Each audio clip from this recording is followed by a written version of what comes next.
Hi friends, இன்றைக்கி நான் இங்கே வந்திருக்கேன்னா தேவசகாயம் பிள்ளை மவுண்ட்டுக்கு வந்திருக்கோம்.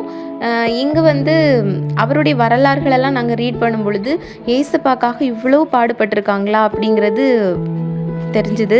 அப்போ நம்மெல்லாம் படுற பாடெல்லாம் ஒரு பாடே இல்லைங்க.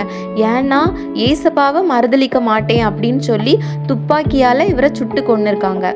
அதே போல் 3 ஆண்டுகள் சிறையில் துன்புறுத்தப்பட்டிருக்காங்க. மிளகாய் பொடி தண்டனை அனுபவிச்சிருக்காங்க. இன்னும் மாடுக்கு மேலே ஏற்றப்பட்டு கரும்புள்ளி செம்புள்ளி குத்தி எல்லாரும் இவரை கேலி பண்ணி சிரிச்சிருக்காங்க.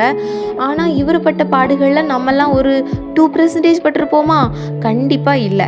ஆனால் நம்ம நினைக்கிறோம், ஆண்டவரே எனக்கு இந்த சோதனை, ஏன் ஏசப்பா எனக்கு இந்த சோதனை அப்படின்னு நினைக்கிறோம். ஸோ நாம் ஒரு நாளும் அப்படி நினைக்கக்கூடாது. ஏசப்பா நமக்கு செய்கிறது எல்லாமே ஒரு நன்மைக்காக தான். நன்மை இல்லாமல் அந்த இடத்துல கெட்டது எதுவுமே நமக்கு நடக்காது.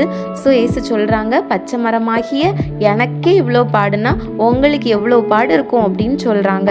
ஸோ நீங்கள் உங்களுக்காகவும் உங்கள் பிள்ளைகளுக்காகவும் அழுங்கள்னு சொல்கிறாங்க. ஸோ தினந்தோறும் ஜெபிப்போம். நம் குடும்பத்திற்காக ஜெபித்து இயேசுவுக்காக வாழ்வோம். ஆயத்தப்படுத்துங்க. Jesus is coming soon. Bye.